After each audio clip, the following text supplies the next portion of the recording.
No, right? Like pre-COVID times. So, all right, officially, hey, oh, look at Meredith's already sharing slides. Wonderful, wonderful. So, hey, Starlight community, nice to see everybody for the beginning of the year. Oh, Val's home. Cool. Let me know when you want to get unmuted. We, like I said, today we have Meredith. I'm going to do real quick announcements and then we can move on if I can remember how to use my screen. Since Meredith is not one of us, this is just sort of one of our things that we like to say. If you, as a native speaker, see like a problem, which you probably won't because it's Meredith, but like a grammatical or cultural or whatever, we don't want to stop our presentation and call it out. So if you see something that's sort of troubling you, just shoot me an email and I will forward it on. And thank you. All right, so today we're going to have Meredith take over the screen and then look, item, I forgot to delete item. Then we'll go through the stuff that we normally do and then it will be done. All right, so with that, oh, too far. All right, Meredith, your screen. Awesome. Okay, so hopefully, let me see. Shannon, can you still see mine? You're good? I can see yours, yes. Okay, amazing, because I pinned it, but then I pinned yours and yours like usurped mine, so. Yeah, I'm super good. Yeah, I'm definitely not in a rural or small environment. I teach, if we haven't met, my name is Meredith White and I teach in Gwinnett County. So everything is big. Class sizes are big. We have a ton of schools, 148 schools, 180,000 students and 1 million residents. So there's a lot going on here and it's rapidly growing still. So we're talking, I've got some tech tools here, what the tech, and I've put the link to the slides in the chat for you to peruse because I am like a hyperlink crazy person. I like to have things linked. So if you click around, and the easiest thing, well, you have the view only, so you'll be okay. But if you ever have a slideshow and you want to click stuff but not move stuff accidentally, my favorite is holding shift and then clicking anywhere. So if you hold shift and you click around or just click around on different things, it's probably hyperlinked. I also like to put a lot of things in the speaker notes. So if there are more examples or links to things or whatever, I like putting them lots of places. My house is getting painted right now, like the whole house. And then my classroom is getting worked on too. So like I am like homeless. And my computer is like slowly, so I hope we just make it through this. Listen, this is totally the day in the life of a teacher. So when we're looking, Shannon and I were talking about different tech tools, and we really wanted tech tools that obviously further acquisition, but allow us to, at the same time, not only help our students, but help us get a picture of what it is our students can do. So when I look at lessons from like COVID, for example, I am definitely a believer in fewer clicks, more engagement. If you had students that were digital at any point over the last 3 school years, like, you know that if it was several clicks away, they weren't doing it. You know, if it was all embedded like in one place, super easy, much more accessible. And honestly, same. Like if it's the HR videos or whatever else, anything technology, I want it all right there. I sat down to do X and I want whatever X is to be really accessible. So thinking about that, not everything needs technology. If it's better done like on a clipboard with a roster and, you know, a couple of different colored flare pens, great. Like no need to make it into like a spreadsheet or, you know, use some fancy gadget. It's also okay. Not to cut into this, but I think that's a good point. I feel like during the shutdown and everything, everyone was like, oh my God, everything has to be online. Everything has to be online. And then we came back and they're like, just keep it online. And our kids are tired. And also, as I've been telling people, I'm like, okay, I like using technology, but we have Chromebooks. When you give the kids anything in the language, what's the first thing that pops up on a Chromebook? Would you like to translate the page? So like you have to, the thing that we do in our department is like pick the technology that's going to let you do what you need the kids to do. Like don't take away their thinking ability. So I'm a paper pusher still. Same. And the students will be like, is our quiz online? I'm like, absolutely not. Like never again. Because, you know, they were just screenshotting. I mean, my students had entire Instagram accounts dedicated to like 4th period, you know, AP US history. And they would just search your school, search like your last name. There's 100% an Instagram account out there with screenshots of whoever got 100 last year or the year before. 100 guaranteed. I've seen mine. So there's a lot of, you know, they're like group texting. They're doing all these things. I'm a major paper pusher still, because I want to use it for its good and not its evil. I also want to maintain the integrity of what I know my students can do. And I say that because if technology can make things a little bit easier, it's okay if our class is easy. It's okay if we have them, make a video and we're just checking off that what they said was understandable, that they answered the right questions, and in the meantime made a cute video. Great. Sometimes technology is going to make things more accessible, easier for our students. It's not a bad thing. And we do a lot of shaming and blaming in teaching about like, oh, well, Shannon, her class is so easy. Everyone get what? It sure is. It sure is. When they're like, Same. man, I thought this class was gonna be hard. I'm like, thank you. No. Thank you. So same. And that used to really like bother and like affect my self-esteem. And now I'm like, you darn right it is. You darn right it is. So I say that because Shannon, exactly like you just said, like with technology, adjusting our expectations is what we've had to do over the last couple of years. And it's not a cop out. It doesn't mean we're lazy or having them, not do that skit in front of everyone. Oh my God, I don't do those anymore because they stress me out, and I wasn't very good at assigning them either. My rules were unclear, and it just wasn't a great use of our time, and it wasn't communicative what I was doing. And so I think adjusting those expectations can therefore feel like we aren't giving them as much work, or if they have to make a flip video and heaven forbid, they're like enjoying it and they make something cute or they send us something that they made, doesn't mean we're lazy. It doesn't mean we're like not doing our job. It just means, How do you get kids to like flip? That's the one technology where every time I sign it, they're all like, oh, I hate yes, this. same. Like, Some of them really like it and most hate it. Yeah. I don't know. And then the last thing, or the next to last thing too, is just realizing that technology can help us in a lot of ways. And sometimes for me, I find that it streamlines my expectations. Like I know that I can record something, or I can, again, capture an authentic resource like in an easier way. Maybe they're doing less with it, but it doesn't mean like all I'm doing is changing my expectations. I'm not necessarily lowering my standards. So seeing expectations and standards as two different things has been really powerful for me, and realizing that I don't have to use all the technology tools. I might hear about something cool and go, good for you. No, I think I'm good. And that's awesome too. It doesn't mean that doing fewer things also doesn't mean that you're lazy, like kind of like the previous thought. And then the last one too is just that just in general, but especially with technology, like flip, like we were just saying, student engagement does not define teacher self-worth. So if students don't get into Gimkit or Blookit or flip, or they don't respond to the whatever assignment, even though we put it in 17 different places and made it super, super easy and accessible, I mean, there's always going to be, we can't do it all. And there's always going to be somebody who thinks whatever we're doing is like boring or pointless or whatever. But again, if we find that the technology really does enhance the ability to do whatever it is we want to do, I'm still going to use it then. You can't please them all.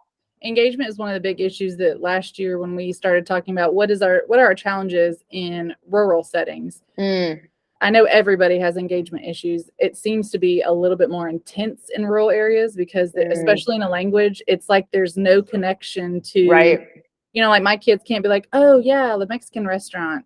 I mean, they can, there's one, but most of them don't go. There's right. Like the sense of I'm learning this thing that has zero impact on my life. Doesn't matter. Right. And so that student engagement and excitement about what we learn sort of ties into our enrollment, which is really one of those things that we have to battle in rural areas because we, as you get out of the ones and twos, and I know Val knows this, you're fighting with dual enrollment because our kids, they see dual enrollment is the thing because it's free college. It's going to get me ahead. They don't need the rigorous classes. Like in my brain, I see student engagement leading to they want to be in the class, leading to maybe they'll pick my class instead of dual enrollment English 101. So like student is a huge thing. So it doesn't define my self-worth, but it definitely impacts my absolutely daily feels. Impacts our job. I mean, my department chair says all the time, like she's like, I am the French teacher. I can't not take late work. I can't be a monster about X and Y and Z. Like chemistry and algebra, they literally, you'll hear, I mean, I love all contents, but like sometimes you'll hear those core subjects be like, well, nobody passes unit 3. And they can just like talk like that. Imagine if we were like, nobody passes French, they'd be like, okay, hi, then you need to leave. Like I just had that conversation the other day, like my colleague is like, oh my gosh, I got all these kids failing. Yes, I do too, but I'm the one who's responsible. Yeah. For most it's of my job. Yeah. Absolutely. No, 100%. So just some things to think about there. Obviously, we have the core practices and we want technology that impacts those. So like if we don't need it, great. I would say my number one rule too is like learn your learning management system.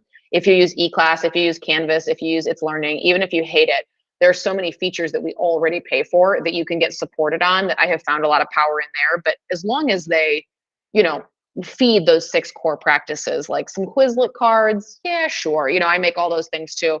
But really like then what's the end goal? Is technology, like that's technology kind of for studying, but not necessarily for learning or for pedagogy. So thinking about kind of how it factors into that proficiency based teaching.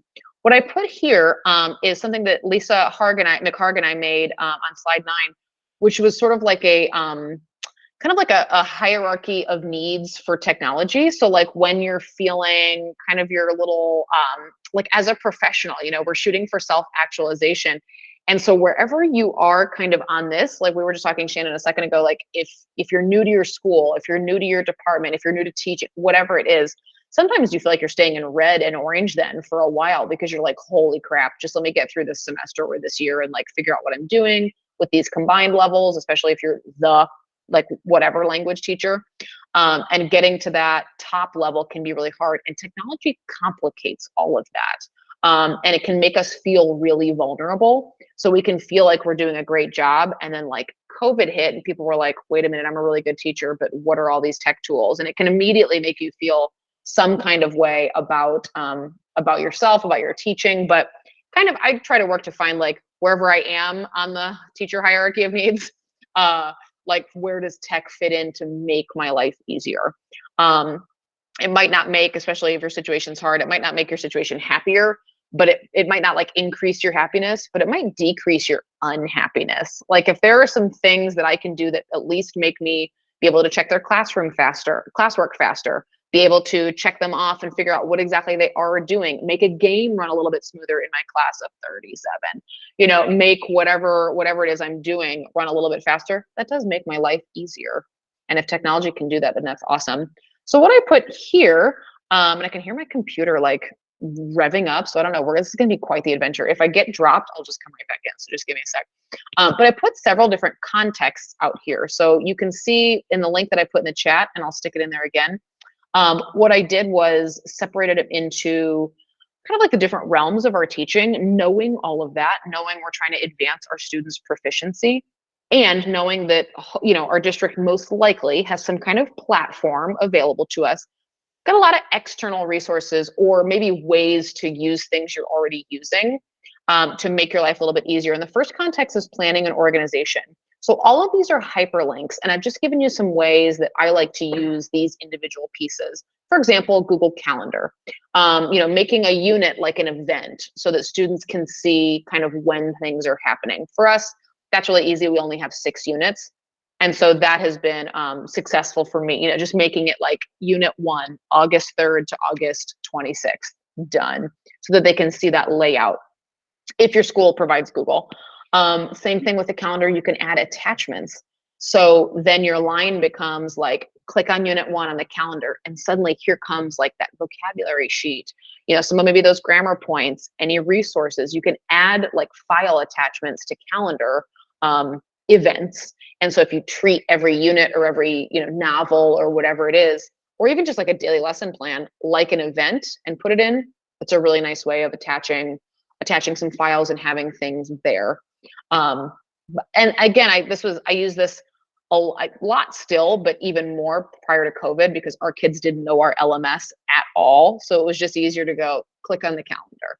But if now they're used to Google Classroom or they're used to Canvas or whatever, might be easier to do that. But it's an option, especially if there isn't an LMS that you use or rely on, but you do have like Google accounts, that could work.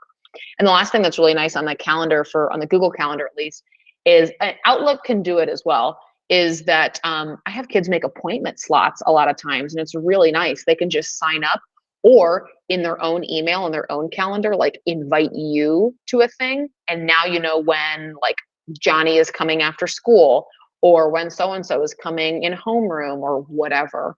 And I find that that is a really nice way that incorporates technology that's easy and puts the onus back on them. So like if you want to come in and redo your speaking, sure, that's great. find a day that's good for you and invite me and I'll put it on my calendar. And then we go from there. So that can be really nice. Again, if you want to just do it on like a paper calendar, I love that too. So it might not need technology, but Google Calendar, when you click on that, all those links, there's more information there. So I left all that information and kept everything hyperlinked since I knew we'd be quick on here. I also gave you some templates that are there that you can copy over, and some different kind of hacks you can use in slides. I love Google Slides for documents, and I love that you can embed so many things in a slideshow. So like you can embed a video, you can download a whole slideshow as a PDF. So if you're doing a movie talk and you want kids to practice retelling the story or doing, X and Y, you can download it as a PDF and then hand them a paper copy or send them the link to the slideshow, and they can do that at home for a family member or, to study or whatever.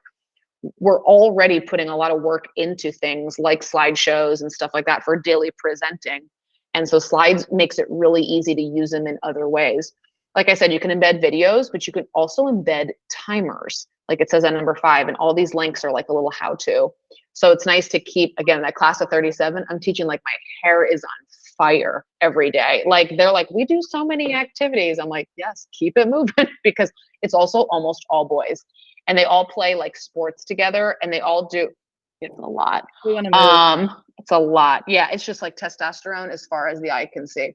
And it's, so every day I'm like, and look it, and now, and that. And like we're doing 74 different things, and just everything is loud. So. Can I tell you? So I went to one of Meredith's things a couple years ago at Culture at Georgia State, which by the way, if you know them, go to them. They're wonderful. Yes. And that's where I first realized, felt kind of dumb for not realizing it, but Meredith's like, hey, go to YouTube and they have timers. That's been so the single best thing that I have done in my practice. Mm-hmm.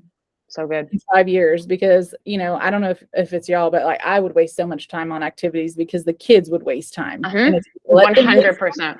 They will. And so now it's like you have 5 minutes for your warm up and go. When that music stops, time to go. Like timers are very, very simple, but they're such an effective management piece to what you're doing in your classroom. If you're not using timers, like visible audio, I can't even speak at this point in the day, but if kids can't hear it and can't see it, it's not happening. It's so painful. Yep, it's not happening.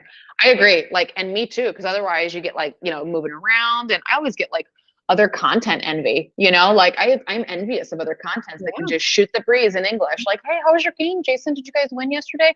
I'm constantly like with Jiminy Cricket on my shoulder, like Spanish, do it in Spanish, do it in the target language. I'm like, shut up. I just want to ask them about how they are. So if there's not a timer, I will 100% not realize that like double the time has gone by. And then I'm like, oh no, and it's just because you're enjoying the kids. Right. Can I share a slides hack that I figured out? Please. I don't even know if you've done this one. Have you guys ever like copied some slides into a new slideshow, and there's that annoying button that comes over? Like, do you want to link to, or do you want to? Oh, yes. Okay. That linking to thing is magic. Like, it's amazing. It changes it automatically. I literally created like a blank slideshow one year. I was like, I know I'm going to need 5 days worth of stuff. So I made five blank ones, linked it to the one that I was doing. And every day I would push out a new assignment to them. It's magic. Ta-da.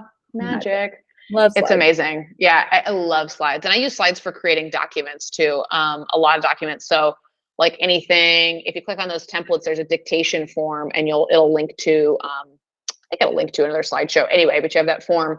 And I love just changing the margins to 8.5 by 11, and then just like, boop, making the documents from there, because it's also, well, I'll show you one of the things I like to do with audio. And obviously in like COVID, we all had like virtual classrooms because we had some time on our hands. I still use mine. I'm one of those weirdos that still uses like a little Bitmoji classroom, because we still have to post like a weekly agenda. So I still have the stuff like hyperlinked in mine, because it took me time, darn it. So I know there's always like snarky tweets that go out like, is anybody even using their Bitmoji classroom? And I'm like, I am. I know. I'm like, I made it. So like, why not? I don't have anything else that looks better.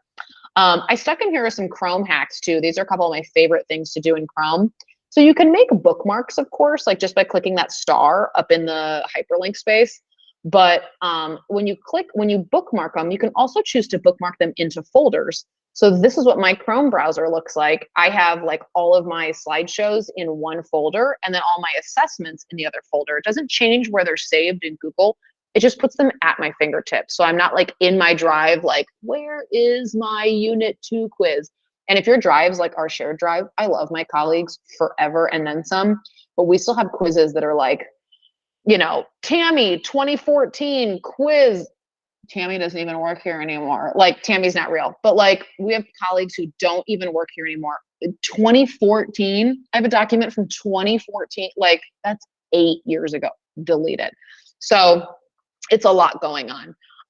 And so I like to have all of my stuff like right there at my fingertips. So Chrome folders are amazing. And you can just right click on it and copy over the link and share it with colleagues. And they're so magic. I don't know about you guys, but it's like a trend down here in Middle Georgia where we have all got these clear touch screens.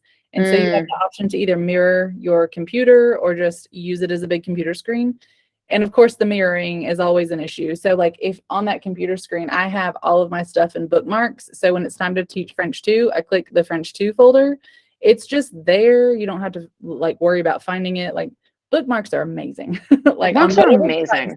You have to use in your classroom. They're yes. great. They're, oops, hold on. Let me mute myself here. My computer, when it dies, I'm going to be here and I'm going to be ready. Because I can just see it's like working so hard right now with like 2 screens going. It's like, yeah, bookmarks are amazing. So I really love them. And I do the same thing with like in-class music, games, like all those sort of things. Yeah, especially Jennifer, like you said, with multiple preps, like keeping everything straight in one place and not having to be like, where is that YouTube playlist? If I'm leashed to my computer for more than about 8 seconds, all my classes are over 30, of course, but that class of 37, mostly boys, game over, you lost them. Like, that's it. It's like, they're done. So you have to like really keep them like super focused and moving. So I like having just like, boop, you know, that bookmark, like right there, ready to rock and roll. So those are just a couple of little kind of hacks. In terms of the modes for language, I know none of these names I'm sure will be new to you, but like maybe some of the things might just be like a different way that you haven't heard them. And I have them separated here on 16 as input and then negotiation. You can easily make that interpersonal. And then production. So like doing, like taking in something, kind of, you know, engaging with something and then responding or producing something, sort of like in, together, out, like we've talked about before. And these are some of my favorite tools to do that. So at the top there with input, the social media ones like Twitter and Instagram are just for authentic resources, but I have a couple that might be new to you. The first one is Moat. Moat is awesome, and it's a great way to record audio. So these are screenshots of a couple of assessments of mine that I just inserted the audio for directly on the slideshow. Moat is really, really awesome. So students can use Moat too, but I like to use Moat just to record audio for them. So if they're gonna hear, you know, whatever the audio is for a listening quiz, let's say, I can put it directly on the slides, which again means I'm not leashed to the computer. I print out the quiz on paper, of course, and then I've got it on my computer queued up just to hover over and click on it. So when you record in Moat in your Chrome browser, it's going to automatically stick in that little purple button, and then you can hear your audio. So on that slide, if you click on that big purple button at the bottom, that's an actual audio. Like, that's one of my colleagues' recordings for tomorrow's test. You're welcome. Don't share it with the students. No. They wouldn't listen to it anyway. You could give them the whole thing. And I feel like this year they're just like, oh yeah, no, I'm good. Like, we're seeing so much apathy. It's like really, really depressing. But it's a nice way to make like some like review things, modeled responses to some common Q&A, like whatever you want to record and record quickly. You don't have to rig up like, let me record it on my phone and then send it to my computer and then save it in my Moat is really, really awesome. MOTE. And is there at the top in burgundy, it's moat.com. So it's really, really cool. You can embed them directly on there. And then social media, I just popped in there for some different authentic resources. We do like a nerd word every day. So this was a slide from this past Tuesday. That's this Chevy dealership like in California or somewhere that will occasionally tweet in Spanish. And so different things that they can use for extra credit or like a phrase of the week or whatever it is you want to get them using something that, you know, doesn't necessarily have to like be part of your unit. You can do mine. You can use for a bonus point on like a quiz or a test. And it's just literally a screenshot of, you know, this graphic is, like I said, from Twitter. This particular dealership tweeted it out. So things like that you don't really have to go and find or like create or think about. A lot of companies, a lot of brands, a lot of celebrities are already doing things like that. So taking advantage of Instagram, Twitter, all of the content that's already available to be shared with students is really nice. These are examples of Instagram stories right here from Netflix, and different ways that we could use, like if your phone's in the target language, just using a screenshot and then writing on it, and taking advantage of your, Yelp in French, or your Snapchat in French, or your Netflix in French, like whatever it is, can probably with your phone be captured just like you would find ads, or the things we used to bring back from trips when we used to travel and like bring back like garbage, and be like, hey everybody, I'll take your Coke cans, don't throw that away. And now you can get these really high quality images from shows like this one, like Time to Eat with Nadaya. The other one, you'll see those videos over there on the right have captions, and those are just more Instagram pictures. And for the captions, I use this app called Clip-O-Matic. Clip-O-Matic will let you, Hola. You don't need to hear my voice twice, but Aquí está mi there it is. locker virtual.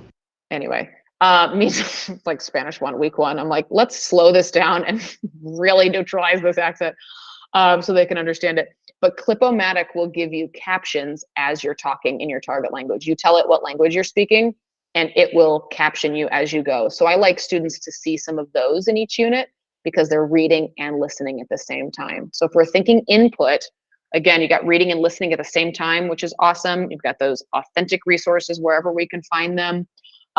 Anything that just gets them, even if we're adjusting it and I want to like take that Yelp screenshot and like circle it and be like, here comes my food, I'm so hungry.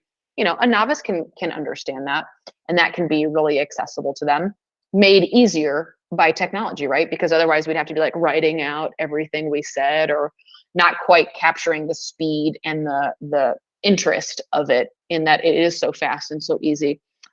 This one might be a little bit creepy because it is so realistic, but iFakeTextMessage.com is really, really awesome.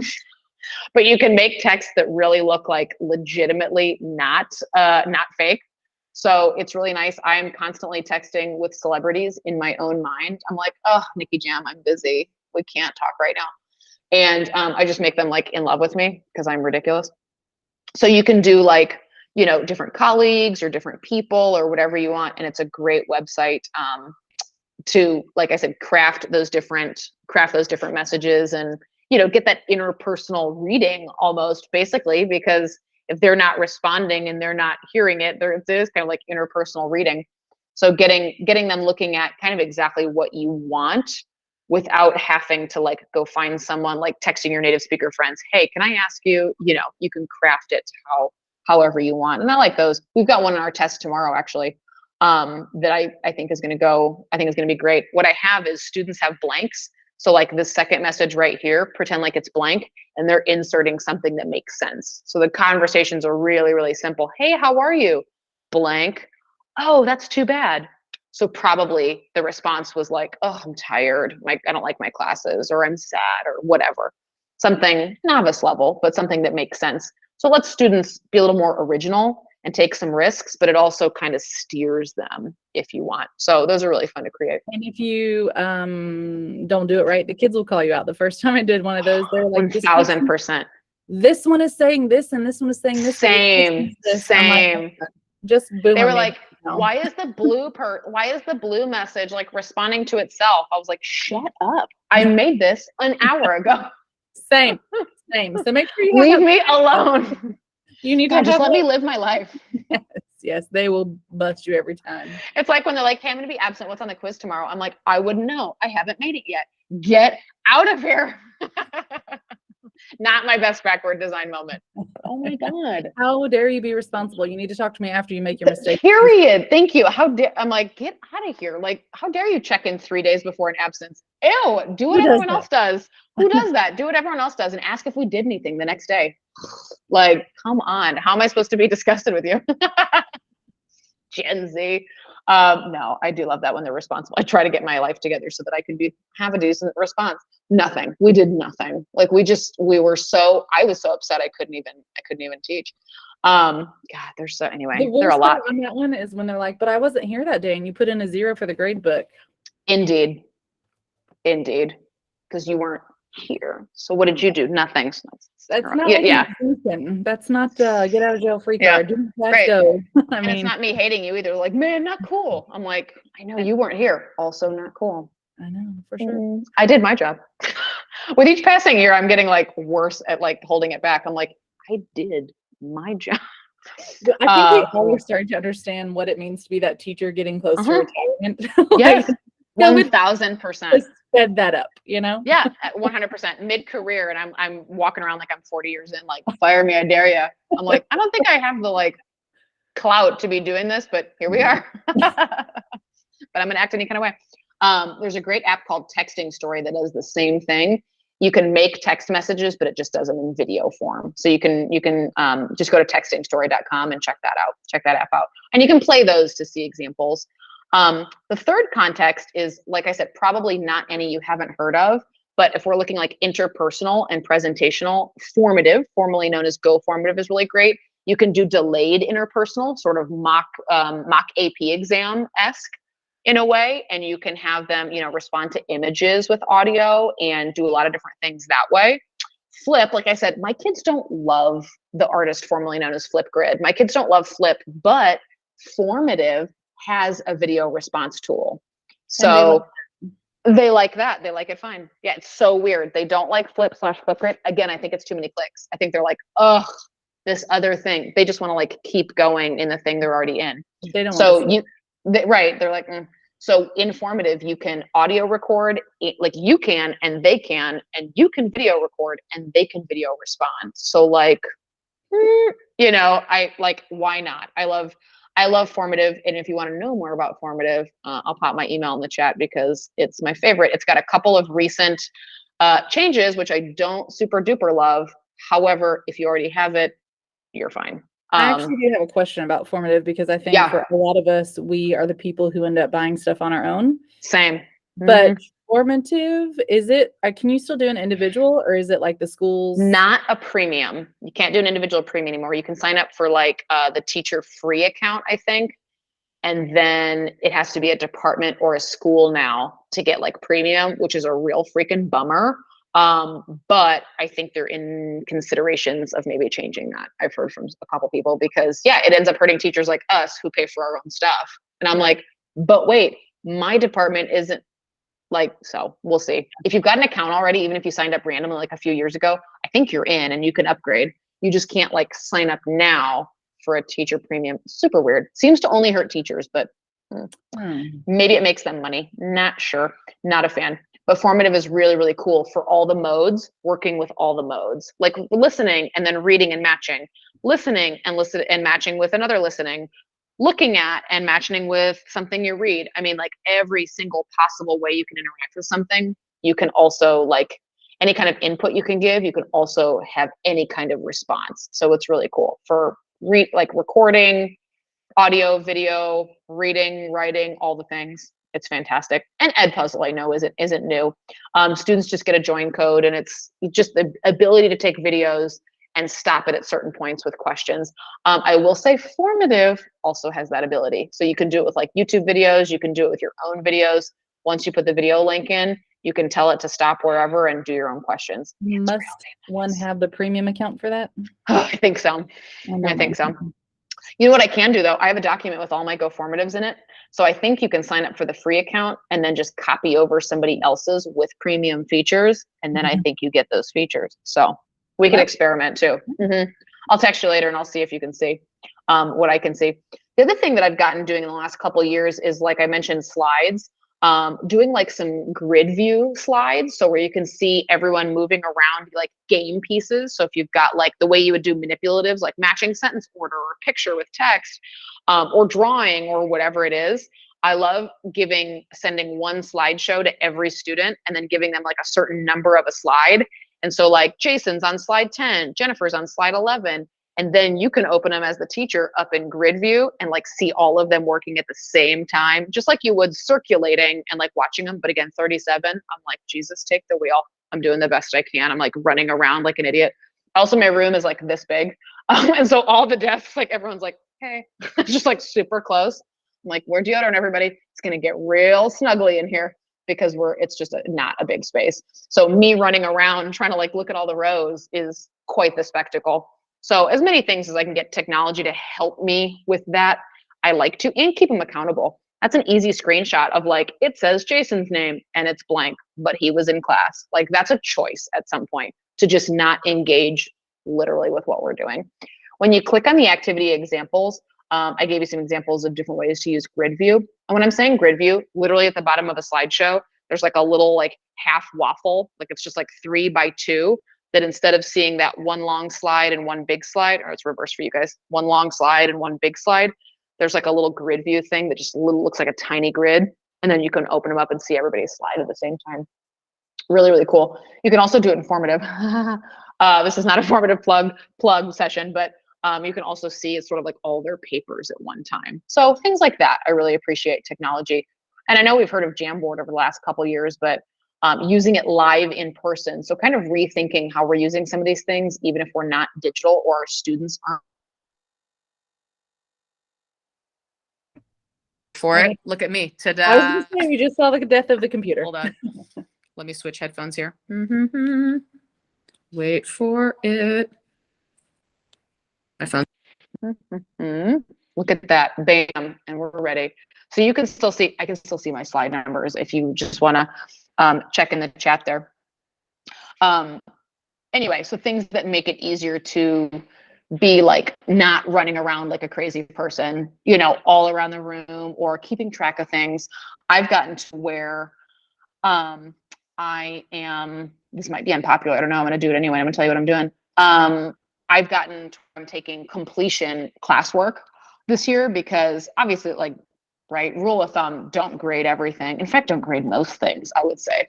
But just with the ability, I think so many of our students are still like tired. I mean, we're tired too, but like I think they really are just like kind of tapped out of school.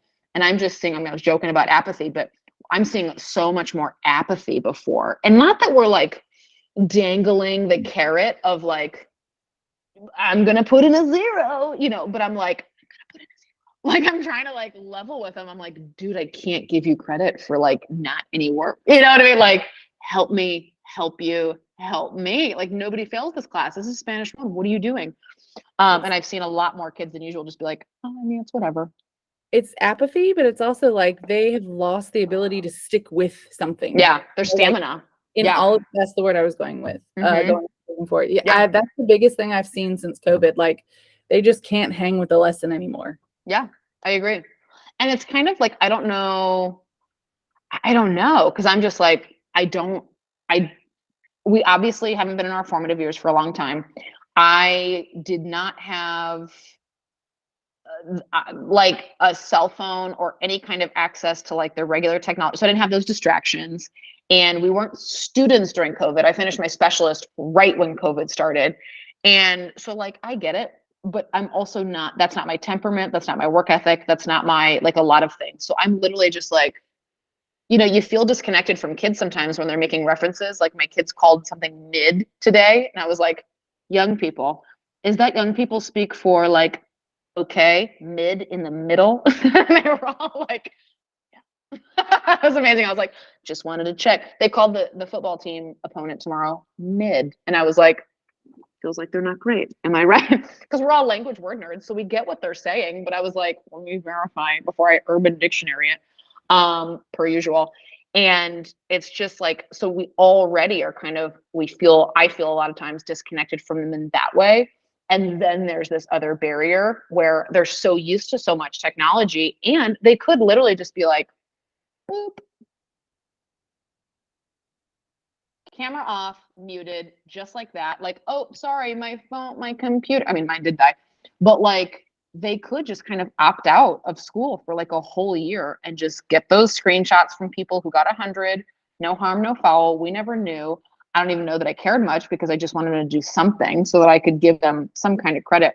It was just really hard. And I think we're going to be coming out of that for a while. They're still transitioning that. Like I just said in the chat, like, you know, the entire time we're in COVID and virtual, not only did really nothing count, like grades just didn't count, but they could put us on, mute themselves, pull out a phone, pay attention when they needed to.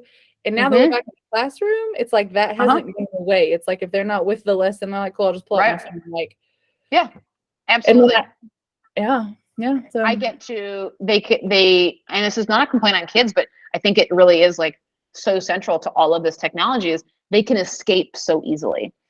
And I worry sometimes, like I don't have that experience. Like you remember when you were like getting, if like it was like a breakup or something super dramatic, and then the bell, like the bell rang or whatever, and you were like, I have to go to third period. We will talk about this when, like at lunch. And then you like talk to your girlfriends or your friends or whatever, and you were like, can you believe he said that? Like everything was, you had to be there. And now you can be anywhere at any point. And so yeah, if they don't like your lesson, they're on TikTok, and it's like we can't compete with that at all. And so it's really hard. So I think that engagement piece is also just like a conversation we're having like as a profession. And as much as I love technology, obviously, so much of it can, I don't know, sometimes when students engage with it, they might go, oh God, another Jamboard, or like we just said, like, oh, another flip. Might be better off on paper, or might be better off. I mean, it's really like never shown their preferences so obviously.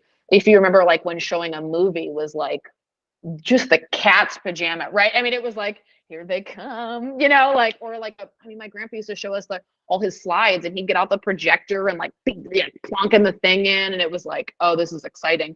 So as we see those things phase out of excitement and phase out of novelty, exactly, Myra, like we have to be more and more innovative and take the distraction away.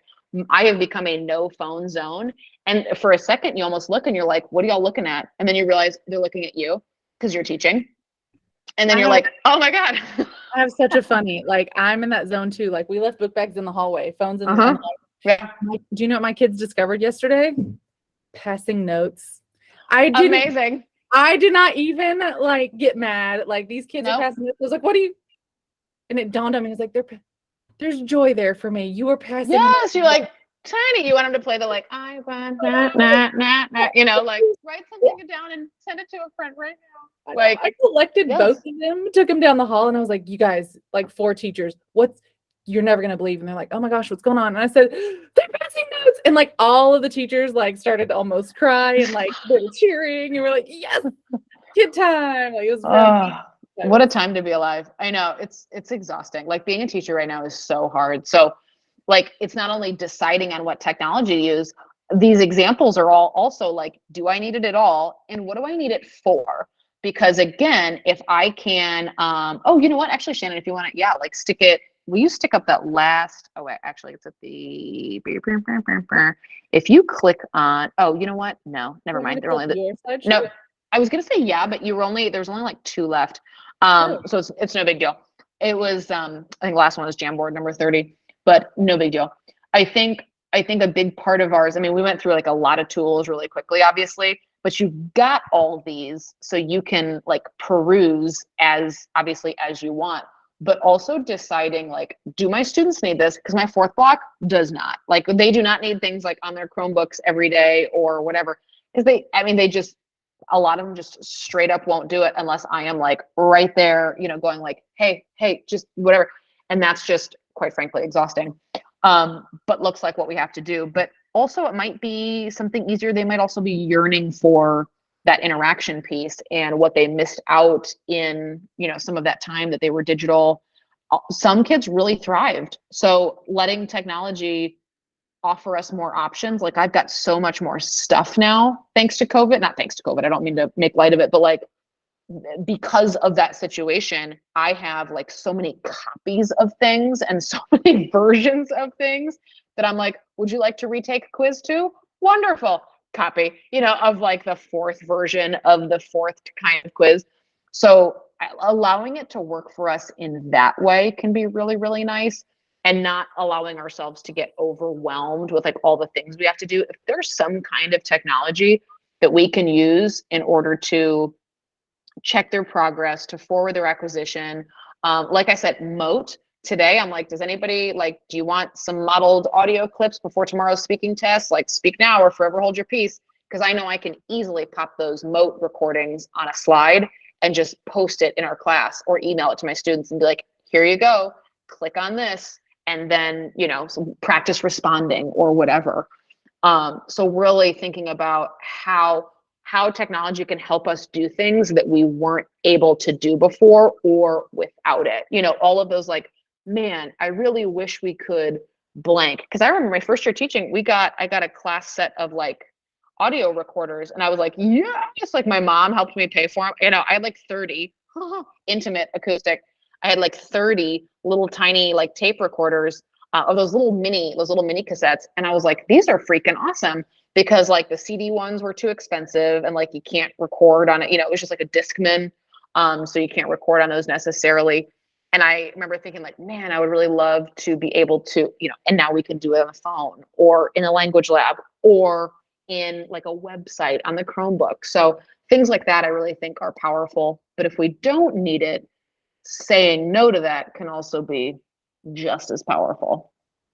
Yeah. And the last, oh, go ahead. Yeah, and I was to say, I think that's a huge part. I think one of the bad parts of COVID was feeling isolated. One of the great parts about COVID was everybody sharing everything. Yes. And then the repercussions of everybody sharing everything was, wow, everybody else is great. And also, That's right. what do I do with all this stuff? Mm-hmm. So Yeah. really just picking the thing that you need. Like, don't go grocery shopping on the internet for lesson plans. That's right. Get the things you need. You don't really need, the filet mignon. Just get you some. I agree. That's right. That's right. You're not that hungry. Stop it. Well, and also not feeling the pressure, like once I've like committed to something, like not feeling the pressure to then use it and I didn't really need it. Like I tried, what's that one, Class Dojo a few years ago. Hate. Right. I was like, absolutely not. I like downloaded it on my iPad and I was like, I have the best of intentions. And then like, it was like 2 days and it was awful. Like only because it's so much to keep up with and I just can't. That was me too. I'm like, I cannot do all the clicking and the tapping and the sending, but I can give you an eyebrow or a furrowed brow or a look or a sound. Don't have to record anything, and you're going to do what I need you to do. That's right. And like, I don't want to walk around like this all the time when I could just grab my clipboard and like write myself a little note or make myself a little code that's just like, needed to tell him 3 times to take his AirPods out, or whatever. Like, I don't need to, oh my God, it was exhausting. So that was something that was probably also not level appropriate, but I do know some high school teachers that do use Class Dojo. They just kind of like sexy it up a little bit more maturely. Great. Mm-hmm. It ain't me. So for me, like taking that off my plate was really like a relief. Like taking off that pressure was really great. The last 2 are just, if you haven't used whiteboard.fi, there are lots of ways to get students to draw. One of my favorite things about whiteboard.fi, and it's a Finnish website, so hence the FI is from Finland, and they get like a code. So we'd be like, hey, our code for right now is like 4569, whatever. And you would all sign in like in that tab. So this is like a computer situation. You can do it on a phone, but it's a little funky. And so like on their Chromebooks or whatever. And so you could be narrating the story or talking about the weather or like painting a scenario, whatever it is that they can somehow do some kind of nonverbal, non-linguistic representation to. The nice thing is, and I'm sure none of your students would ever draw any body parts that shouldn't be drawn anywhere in school. I know they would never do that. Mine wouldn't either. They wouldn't even dream of it. However, if they do, oh my God, all of them, they cannot see each other's whiteboards. So you are the only one that can see them. They're like displayed on your screen only on in a grid format. And unless you're projecting from the same device, which I never do, I never take attendance, I never check like work, I never do anything on the computer that's projecting, so that never the two shall meet, because it would be my luck, like I'm not paying attention and I'm scrolling between tabs and suddenly the grade book's there for like God and everybody. So I just, never the two shall meet. So that's another nice thing. If somebody does, you can be like, Myra Sita, what are you drawing over there? And everyone else is like, what? Because they can't see it. So there's not the public kind of show off thing. You can kind of praise publicly. You can see the things like, ooh, Myra, I'm digging that creativity. Yeah. Oh, I like that. Is that a trait? That's awesome. And you can save them. You can watch them. You can also see if it's blank. You can screenshot that on your computer or save it individually as an image. It's really straightforward. It's like very simple. It's a very simple website, almost too simple. Everything's just kind of about where you'd expect it to be. and it can be really nice. If you want to project one, you could. I just don't live dangerously like that, because the second I would, that drawing that hadn't been there would all of a sudden mysteriously pop up. So you can also push out different things for them to see. So you can push out like a template, like you give them the setting is school, and then they draw on top of the school to tell you what's going on. So it's really nice. You could also push out like a word bank. If you had like an image of it, you could quickly type it. So you're like, yeah, like, hey, everybody, here's some text. And that's pretty much it. I know that was really fast, and it was a lot of different things, and some probably weren't not familiar. But if you go on, let me see, slide 17. Let me see. Nope, I lied. 16.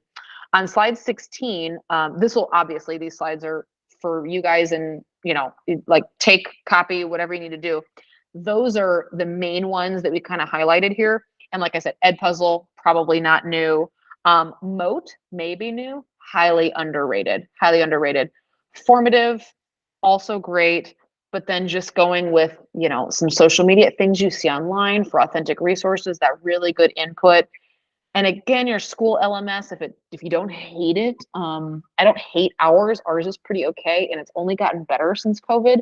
We use eClass. So if you've taken any kind of like graduate school in Georgia in the last 5, 10, 15 years, it's that same LMS that all the universities use pretty much, like D2L with the waffle at the top, and then you can pick your course page and that kind of thing. So we have also subscribed to that same LMS. So using really like the most features you can from that can be powerful and supported. And again, it's easy to go like, oh, Myra, what do you need? The vocab? Yeah, I posted it on whatever, Canvas, it's learning. Yeah, wherever it is. Can be really nice. I've gotten really picky with all the external stuff that I use in the last 3 years. And this really is about it on this slide right here. So getting really choosy. Yeah, I'm the same way. I feel like early into COVID, it was like, do all of the things every day, every hour for every activity. And now it's like, listen, here's your paper packet of my slideshow.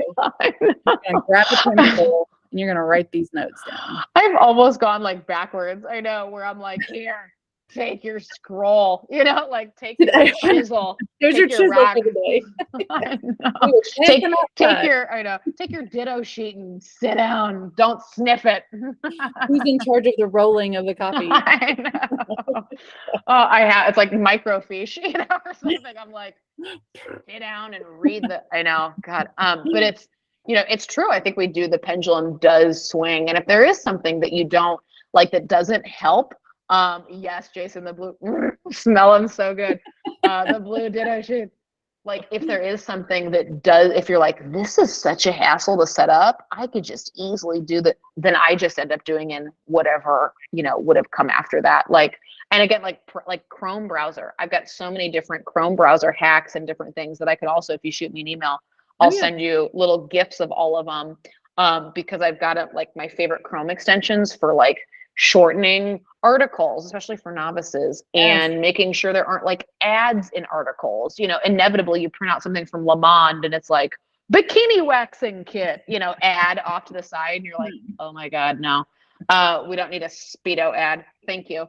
So different things that just help that organization and planning and kind of curating of resources piece too, without eliminating the paper, is completely where my mind lives these days too, because students are kind of done and we're kind of done too. Yes, so if tech tools don't give me joy, nope, ta-ta.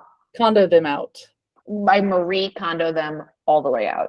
Well, Meredith, as always, thank you. That was wonderful. You're a genius and brilliant, and answer all the questions that I didn't even know I had. Yes, nailed it. Yeah, how to teach. If you guys, I got a couple updates I want to give you, because we got to do some changing, and this will apply to Meredith's PLC stuff too. So Meredith, if you want to hang. If not, I'd love to. Yeah. Okay. So like we were just saying, the DOE, because we're all officially DOE. Reminder to talk to Meredith. We're all in this DOE community. These are DOE sponsored now PLCs. We're sort of shifting, and the sad thing is that Google is not going to be one of the things that's the preference for hosting meetings, which is actually great because I've gotten like 15 emails. Your link is not working. And I do not know how to troubleshoot the entire Google Meet thing. So we'll probably be shifting to Zoom or Teams, but I wanted to ask, which one are you guys more familiar with and which one can you access? Zoom or Teams? Do you have a preference? And feel free to unmute. And you know what? Zoom. Yeah, that's kind of what I was thinking too. Every time I get a Teams something, I'm like, what is this? I don't speak this language. So I will switch over to Zoom. You know, you'll get emails from me. I will try to make it as smooth as possible, but please bear with me. And those of you who are watching this on the YouTubes a couple days after we actually have this, I'm really sorry about all of the links that didn't work. I had to switch from my old school email address to my personal one, and I think there's just a weird thing. But the other thing is, I know last year I mentioned, hey, if you guys can you do this Godot community sign up thing? All of our stuff is going to be housed there. I'm going to still have the website. I'm going to update the website, but I think we're supposed to be shifting like where you sign up for each meeting, where you get credit, like, because you get credit for DOE, I think, for doing these things. I'm not really sure, but if you have not done the Godot community login, please take a moment and do that. So you would go to community.godot.org. You have to use your school email. That was one thing that's kind of a bummer. You have to use your school email. And then when you go in there, there's like the groups that you can join. And if you just type in Starlight, it's there. But the other cool thing is all the PLCs that the state of Georgia offers are there. Like there's a ton of stuff. And I don't know if Meredith is still back here. Yeah, I see Meredith. I don't know if you've dug around on there, but there's a ton of amazing stuff. I know there's an instructional technology like coaching thing, Meredith. If you're interested in that, there's a ton of stuff on there. I can't guarantee how active each of those things are, but there's a lot. There's, you know, I feel like I've sort of been a broken record where I'm like, I never get professional development that is geared towards foreign language. And then I logged into Godot and I was like, oh, okay, let me eat those words. So if you can, I think officially we have to switch everything over by October. So maybe we'll try out a Zoom next month and then keep rolling with it. So please know this little labor of love of mine is going through some growing pains. She's a teenager now. Okay, so we have a huge list of topics that you guys decided on last year, and I think up through December we have guest speakers aside from maybe one. So I'll have to do my job and actually present. But also, like, part of what we do is we want to grow your capacity as a leader. I would love for each of y'all to be like, yeah, I'll do a presentation on that. And then you can stick that on a resume. You can say you've done this, you've led professional development for a statewide PLC. Like, I want to give you guys opportunities to show what you're doing, share what you're doing, host a whatever. So if you got something you could volunteer to host, that would be great. Just let me know. Or if you're like, hey, this thing is really cool, could we talk about it? Let me know what great ideas you have, and we can adjust that schedule. Because as long as I don't have a guest speaker booked, everything's flexible. And just keep thinking about what would be helpful for you in your teaching, because this whole group is not, you know, the Shannon show. With guest stars every now and again who make it infinitely more better. But the whole point of this is to make y'all's life easier and to help address stuff that y'all need. Because we are in a different situation, we rural teachers. So just anything that you can think of, let me know. And if you would like an attendance certificate, for now, we still have the certificates that I make, so you can scan that. And even if you are watching this later, you will have, you can still scan this until our next Starlight, because I go in and change it for the next session. And that, my friends, is all I have. And I cannot say how glad I am to see everybody. So I'm going to stop the recording, and then y'all can just hang as long as you want and chat. So there's the stop button. All right.